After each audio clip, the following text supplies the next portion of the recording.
Ladies and gentlemen, we have been graced with greatness. A man walked into the office today, a man who is better at his job than any other human who has attempted to do his job in the history of a sport. He's got gray hairs. He's from South Dakota. He was a jackrabbit. He was an Amsterdam Admiral, I believe, for a time period. He was homeless for a little bit. Then he played for the New England Patriots for 10 years. Won a couple Super Bowls there. Joined Peyton Manning and the Indianapolis Colts. Won a Super Bowl here. What did he do since? Become the all-time leading scorer in the history of a game that revolves around points being scored. He's Italian. Too Italian, if you ask me. Ladies and gentlemen, the greatest kicker of all time, Adam Vinatieri. Yeah. Thank you. No problem, man. Thank you. Heck of an introduction. Yeah, well, you deserve it, by the way. You've had a hell of a life here, hell of a career. I was very lucky to be a part of it. You brought me a ball, which is fantastic. I thank you for this. Those watching on the YouTube, I got a, what are these things called? What are they called? Shadow boxes? Shadow box football. I don't know. Commemorative football. There it is. Commemorative was the word. About you becoming the all-time leading scorer, I believe. Yeah, so after it happened, they came to us and said, hey, you know, it'd be really cool if we make something to commemorate the all-time leading scorer stuff. And I said, yeah, that's great. My only thing is I need a handful of them because I'd like to give some to family and friends and people that have helped me along the way. You definitely did that. Hey, so. I appreciate you, man. Appreciate you, man. You helped me way more than I could have ever helped you. Well, I don't know about that. It's a factual statement. Just mentally, I was a wild animal there for a while, and watching you work taught me a lot. Yeah, things have changed. I'm engaged. Yeah, this is true. You've grown up a little bit. No, you're absolutely right. That I was pretty impressed when you didn't call me and ask me or anything. I saw it on the internet, but it was cool. No, that was really, really a cool way of doing it. Will you be in my wedding? If you invite me. Will you be in my wedding, though? If you invite me. I have done 0 invitations to anybody. All right, well. If this is a first commitment, if you're doing it right now, yes, I'll be there. Okay, so yeah.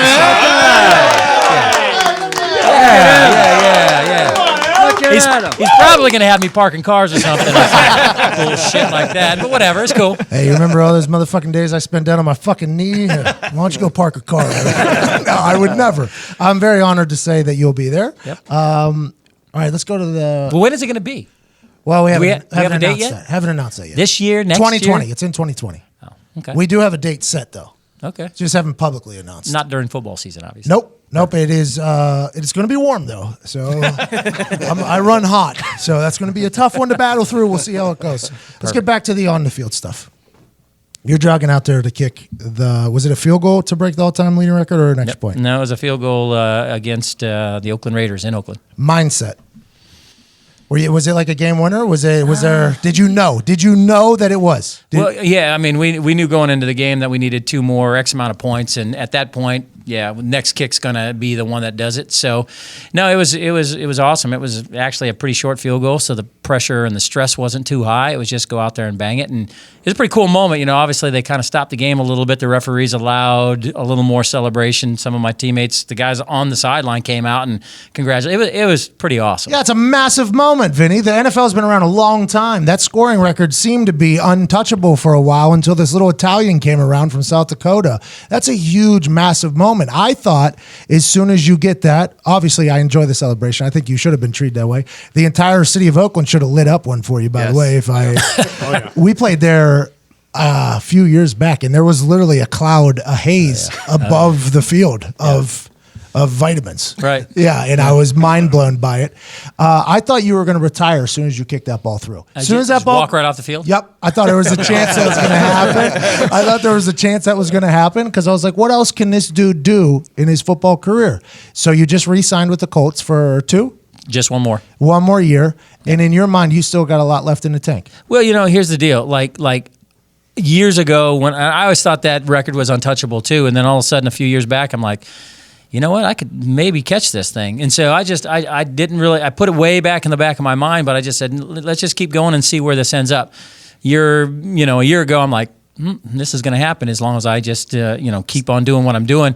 And the time came and gone, and it was a pretty awesome moment. But now it's like, okay, why are you still doing it? Everybody asks me why. You know, what's the thing that drives you at this point? Well, the fact that our team started off 1-5, and we ran the table damn near, made it to the playoffs, and got a lot of young, good guys. And I know you've played in the Super Bowl too. Yep. Came really, really close to winning that sucker, but once you've won it once, there's just something like it, you know. The parade, right. Everything about it, right? Everything, you know, having that championship and holding the ring and holding the trophy and doing all that stuff, they can't take that away from you. So for me, I guess the way I look at it, if we did it this next year, would I retire after that? Breaking news. He just shook his head yes. He just shook his head. It was a no, for negotiation purposes. Right. There was a little bit of a no there for potential leverage later. Yeah, all of us are for sale, right? So does it piss you off Tom Brady's got more rings than you, or? You know what? He's a damn good quarterback. I mean, he's, you know, it blows me away that it's been, 7 or 8 of those things in 17 years and not championships, but in the Super Bowl 8 times in 17 years, 9 times, whatever the heck it's been. It just blows me away that they can continue to do that. Like, yeah, I get it. Best coach of all time. I'll say that. I'll say it. I'll say it. You know, Bill Belichick is an amazing, amazing, amazing coach. He gets their team, no matter who's on the team, to play better and to have a chance to win with his stuff. That's coaching. That's right. And then you sit there and go, okay, Tom Brady, okay, yeah, he's amazing, he's a great quarterback, but at some point you expect him to fall off, and he just keeps doing it. That's the part that blows me away, that I just shake my head and I go, they're still doing it. That's amazing to me. Adam Gase said, what did Adam Gase say? I'm older than him, or I'm younger than him, and I feel like shit when I wake up, and he's older than me. Correct. So Adam Gase knows that he just signed up to be in that division where he's just going to get cooked for the next fucking however long he's head coach until he's dumped on his head again. But not that there's anything wrong with him. It's just you're in the Patriots division. That's just the way it's. It's just like the mayor with these potholes. You just so happen the timing. You know what I mean? This mayor's got no shot. He's not going to get reelected. These potholes are too damn bad. You're a member of the NFLPA Executive Committee. Mm-hmm. Rules are highly debated more than anything probably in the sport right now is the rule. Sean Payton came out swinging at the head coaches meeting or owners meeting.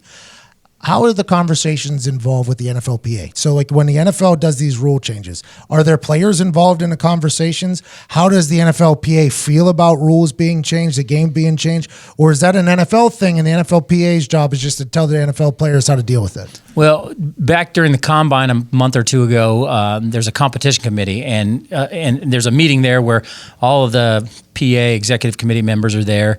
There's referees there.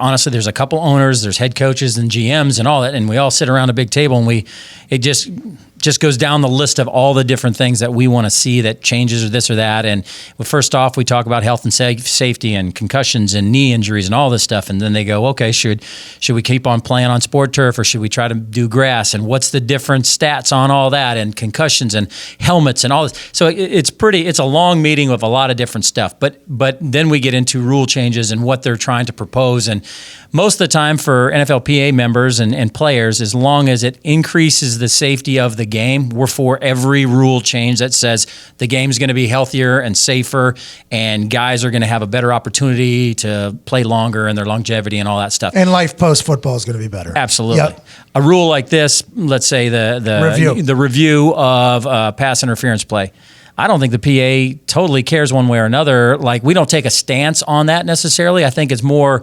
if it helps, as long as it doesn't slow down the game and it keeps. Listen, I get it. Everybody is human. People make mistakes. That was a pretty bad call that affected the outcome of a team that ultimately didn't get to go to the Super Bowl because of it. I understand why Sean's upset about it. Coach Payton's upset about it. I understand why guys blew up stuff on social media right away after that, saying X, Y, Z.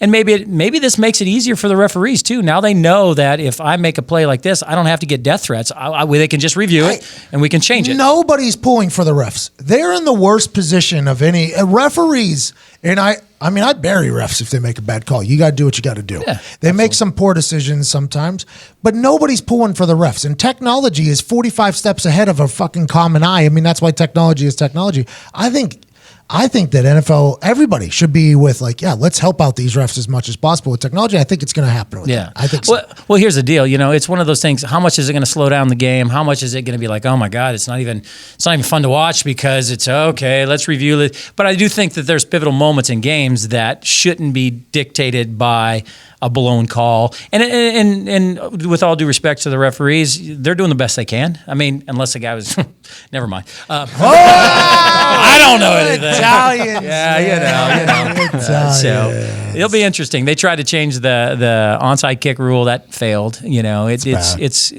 trying to get rid of kickers, man. Punters and kickers, we're a dying breed. You should probably get back in before they get rid of it all. No, you need to relax. I don't know. I just think you should. Coolest moment of your career? Ooh, man. There's been some good ones. Probably tackling Herschel Walker was pretty bad.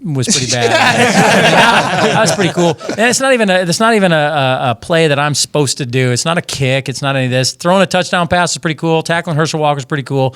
Obviously, kicking game winners in Super Bowls. I mean, there's nothing that can compare to that. Well, hey, listen, it's 23 years, man. Playing with you, Pat. That's probably it. That's it. No, that's what we were waiting for. You keep feeding it until I say that.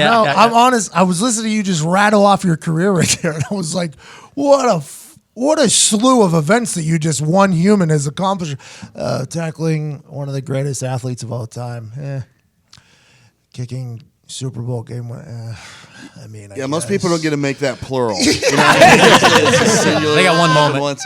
Hey, I can honestly say I've got a better quarterback ranking than Peyton, Tom. There you go. Hey, and me. You're not on Thanksgiving though. Hey, Thanksgiving, I got a perfect passer rating. You own Thanksgiving. That's all that matters.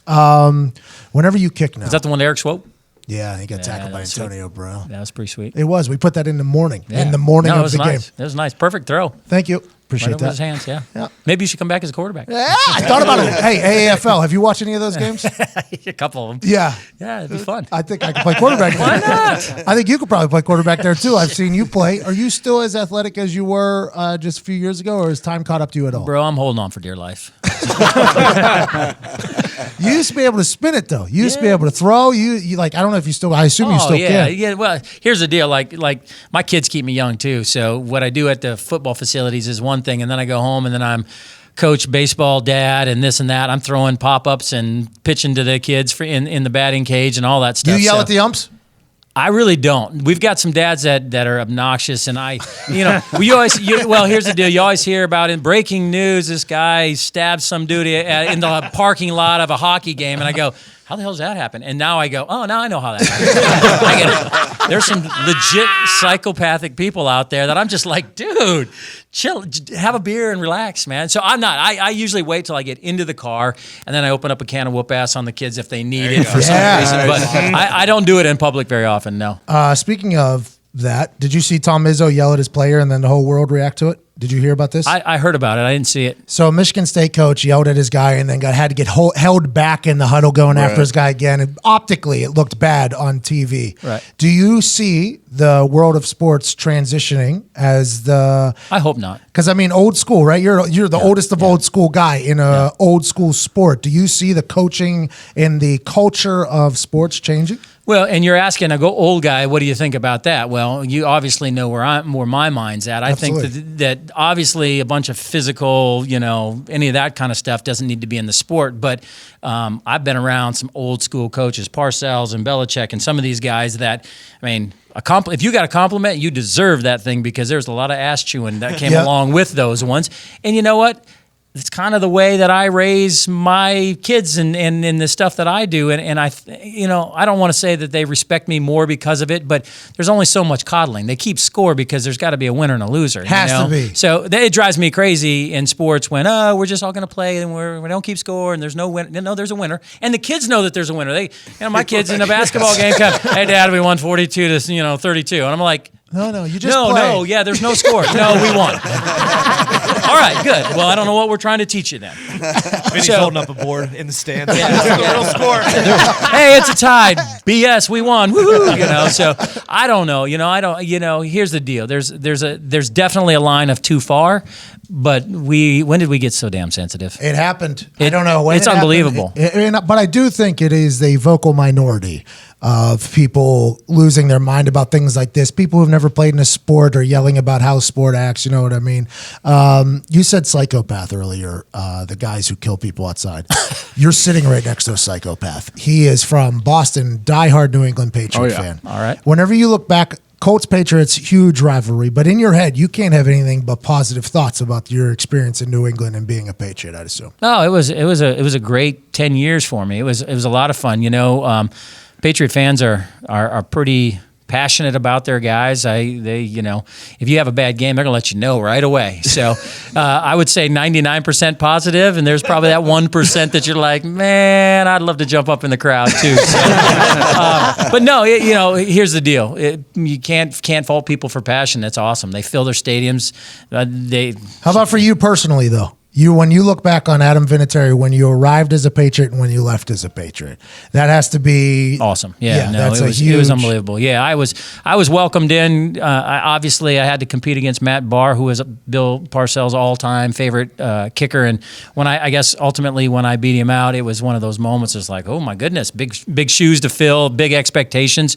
A little bit rocky to start with, but by the time I left, I mean, people were embracing me and really appreciating what our team accomplished the 10 years that I was there. So even when I go back now, I'll get a sly comment every once in a while, but then it will shortly be brought back with, oh, but I still love you, dude, for all the stuff. Yeah. Whenever we would jog on the field, right, there would be claps for you. And then while we're on the sideline of the game, when it's happening, the last time we were there, I think we lost by 47 or something like that. But there were still comments that were being said to Vinatieri, like they would take shots because they see your names, right? So they'd be like, McAfee, fuck you, or whatever, And then you would hear like a Vinatieri, and I'm like, oh, I'm excited to hear what these people say about Vinatieri. And they're like, oh, you bum, you old bum. And then as soon as the game's over, the same people are like, Vinny, my kid's got your Patriots jersey. It was like the Have you sign it? Yeah, the New England fans were such a beautiful. Your relationship with New England was a beautiful thing. I do remember the time that you were like yelling back at him. It was in the end of a game, and it was irrelevant at that point. So we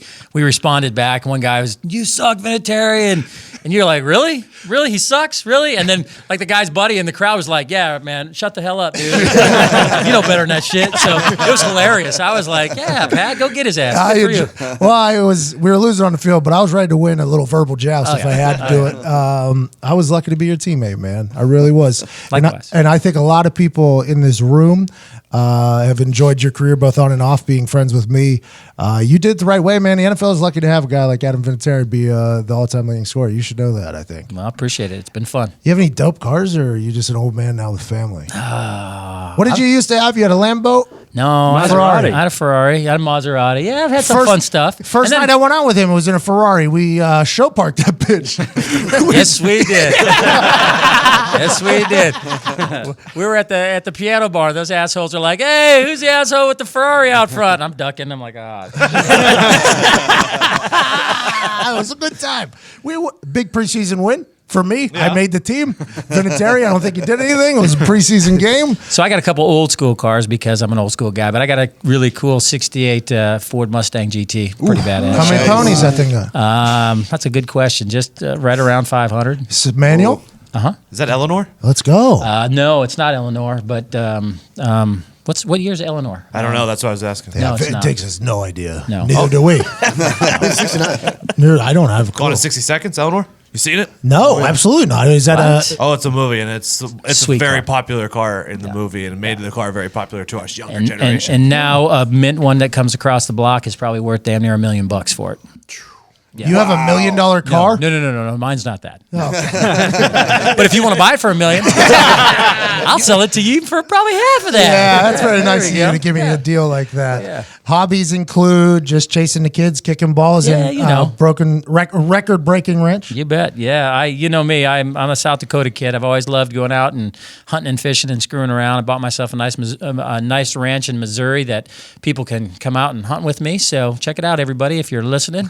All 12 of you guys listening. Yeah. Come check out my. Just kidding. Good plug. But no, yeah. Good plug. Yeah, Great but no, family's always first. It always comes in there, but with all the football stuff and honestly, right now, when you get a little older, I can't take as much time off. I'm off season, nobody's around, and I'm going in the dang training room and getting rehabbed by Aaron Brill and stuff like that. Another good plug. See that, Aaron Brill? deserves it, by the You're way. welcome, dude. But yeah, between trying to stay in shape and chasing kids around, it occupies a lot of my time. Aaron, Kyle, all those people in the training room, they got me back from 3 knee surgeries. Good people. Did you have any injuries last year?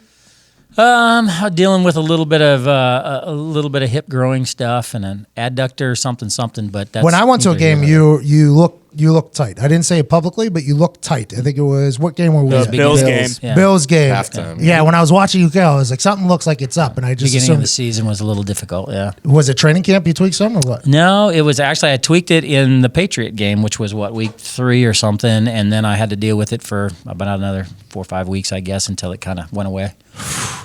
You old ass. Well, the funny thing is they brought 3 kickers in, and here this will go right back to the Vinny mindset that you always talk about. The most competitive stuff. human I've ever seen in my life. So I'm in the training room and I'm getting some needles and stuff in my, let's just call it my taint area, right? For lack of a better term. Grundle, yeah. And and then all of a sudden I see that Santo kid, another guy all come in and, hey, Vinny, nice to meet you. Hey, and I'm like, all right, good. So Those guys are having the moment of their lives, meeting the greatest kicker of all time. Oh my God! they met me at the wrong time. So I sat in the training room watching them kick, and Aaron said, you really. Well, actually, it was our doctor, our Dr. Clowhite said, you probably should take this week off. We've got the bye week the next week. You'll be good moving forward. And then as I sat there watching people do my job, I said, yeah, there's no chance I'm missing this. Those kids come back in. Adam Vinatieri, nice meeting you. Yeah, get the fuck out. We ain't signing anybody. With all due respect, you're not going to be kicking this weekend. Yeah, so, worked out all right. They're going to hear that story, and I can't wait for the reaction. That's beautiful. Vinny, good luck with everything. Thanks, brother.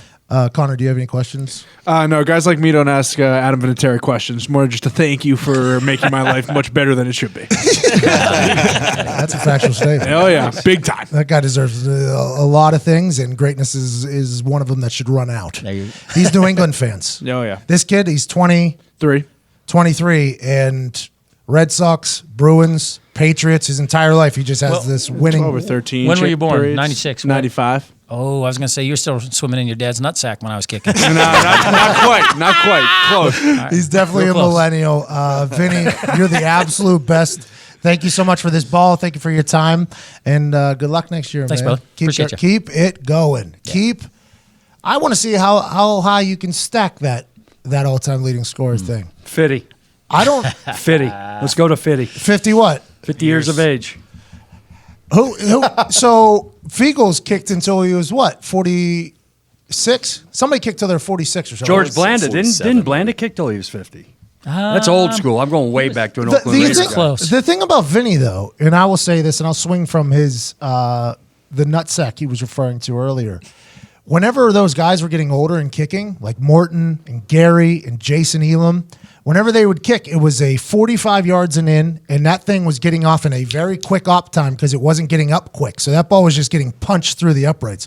When you still kick like you're a 30-year-old, like a 28-year-old, 25-year-old, it's very impressive. And everybody has told you, and I've been a part of the conversations, that one day it's going to not happen anymore. And I don't know if that's ever going to happen for you. I honestly, we had an old special teams coach, Tom McMahon. He was with Jason Elam, and he said one day it just happened. Like one day everything just went to shit. And he was like, that's when you'll know. And Vinny, I don't think it's ever going to happen for you because of how hard you work. Well, we'll see. Maybe I'll bow out before it ever happens.